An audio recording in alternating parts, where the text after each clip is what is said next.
प्लासी की लड़ाई में जितने लोग मैदान में लड़ रहे थे उससे ज्यादा लोग मैदान के बाहर खड़े होकर तमाशा देख रहे थे, लड़ाई का परिणाम सुनने की प्रतीक्षा कर रहे थे। देश के भाग्य का निर्णय होने जा रहा था, मगर उस निर्णय में सारा देश शामिल नहीं था। विदेश मंत्री के नाते मैं अफगानिस्तान गया था। आपको सुनकर ताज्जुब होगा, अफगानिस्तान के अपने मेजबानों से मैंने कहा मैं गजनी जाना चाहता हूं, गजनी। पहले वो मेरी बात उनकी समझ में नहीं आई, कहने लगे गजनी तो कोई टूरिस्ट स्पॉट नहीं है, गजनी में कोई 5 स्टार होटल नहीं है, गजनी में आप जाकर क्या करेंगे, गजनी में आप जाकर क्या देखेंगे। मैं उन्हें पूरी बात नहीं बता सकता था। मेरे हृदय में कहीं गजनी कांटे की तरह से चुभ रहा है। जब से मैंने गजनी से आए एक लुटेरे की कथा पढ़ी है और किशोरावस्था में पढ़ी है, मैं देखना चाहता था वो गजनी कैसा है। आपको सुनकर ताज्जुब होगा, महमूद गजनी का अफगानिस्तान के इतिहास में कोई स्थान नहीं है।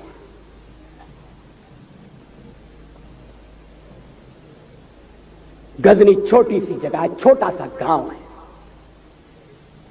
कल्पना करिए, सैकड़ों साल पहले वहां धूल उड़ती थी, झोपड़ियां थी, मगर एक लुटेरा लुटेरों को इकट्ठा करता हुआ सोने की चिड़िया को लूटने के लिए चला आया। आपस की फूट से जो राजा है वो लड़ेगा, जो क्षत्रिय है वो लड़ेगा। हमने समाज के बहुत बड़े वर्ग को लड़ने के अधिकार से वंचित कर दिया।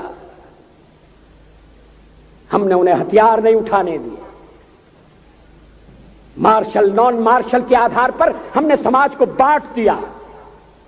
वो लुटेरा सोमनाथ के मंदिर तक चला गया। पुजारी देखते रहे। मंदिर की पूजा भक्तों को करना पड़ती है। मंदिर तो एक प्रेरणा का केंद्र है। मैं देशपांडे जी की तरह से नास्तिक नहीं हूं, मगर उनकी नास्तिकता में भी जो आस्तिकता है मैं उसका आदर करता हूं, उसका सम्मान करता हूं। वो जिस आत्मविश्वास से नास्तिक होने की बात कहते हैं, तो मैं उनसे कहना चाहता हूं वो सचमुच में नास्तिक नहीं है। जिसकी आस्तिकता है, जिसका विश्वास है, वो नास्तिक कैसे हो सकता है? विश्वास किसमें है यह बड़ी बात नहीं है, विश्वास है या नहीं। हमने समाज के बहुत से बड़े वर्ग को विश्वासहीन बना दिया।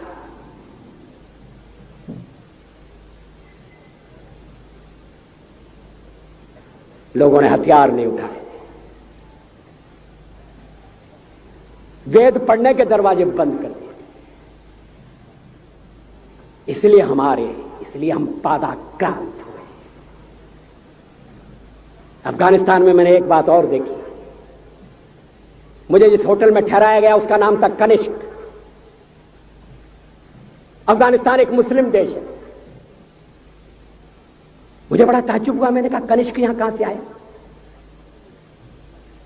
तो मेरे साथ अफगानिस्तान के विदेश मंत्री थे। मैंने कहा कनिष्क आपका कौन लगता है? कनिष्क से आपका क्या संबंध है? कहने लगे कनिष्क हमारा पूर्वज है, कनिष्क हमारा पुरखा है। He was one of our forefathers। मैंने कहा तब तो हमारे आपके पुरखे एक हैं। अफगानिस्तान के लोगों ने उपासना पद्धति बदली है, संस्कृति नहीं बदली। आज के भारत के परिवेश में यह सुनने के बाद थोड़ा विचित्र लगता है। हमारे यहां तो धर्मांतरण के साथ राष्ट्रांतरण होता है, ऐसा दृश्य दिखाई देता है। पड़ोसी देशों में ऐसा नहीं हुआ। अभी राम जन्मभूमि का मामला चल रहा है। एक विदेशी आए, कहने लगे राम जन्मभूमि का क्या झगड़ा है? हमने कहा इस पर विवाद हो रहा है कि श्री राम कहां पैदा हुए थे, और जहां पैदा हुए थे वो स्थान उनके मंदिर के लिए प्रयुक्त किया जाए या न किया जाए। वो इंडोनेशिया से आई थी, वो मुसलमान है। कहने लगे हम तो समझते थे कि राम के लिए सारे भारत में आदर होगा, सम्मान होगा। हमने कहा ये आपने कैसे समझा? कहने लगे आप तो इंडोनेशिया आ चुके हैं, इंडोनेशिया में बहुत से लोगों ने इस्लाम स्वीकार कर लिया, मगर श्री राम को विस्मृत नहीं किया, श्री राम को भुलाया नहीं।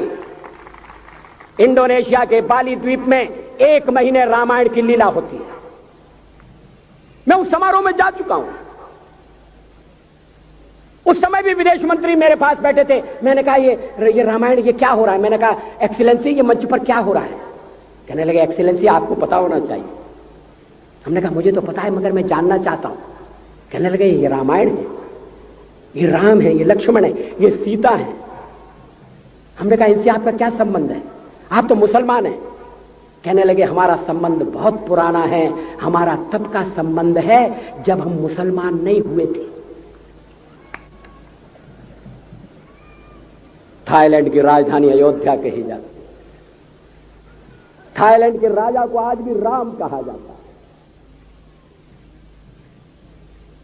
सावरकर जी ने हिंदू राष्ट्र की बात की, हिम्मत के साथ। बुनियादी तौर पर भारत हिंदू राष्ट्र है।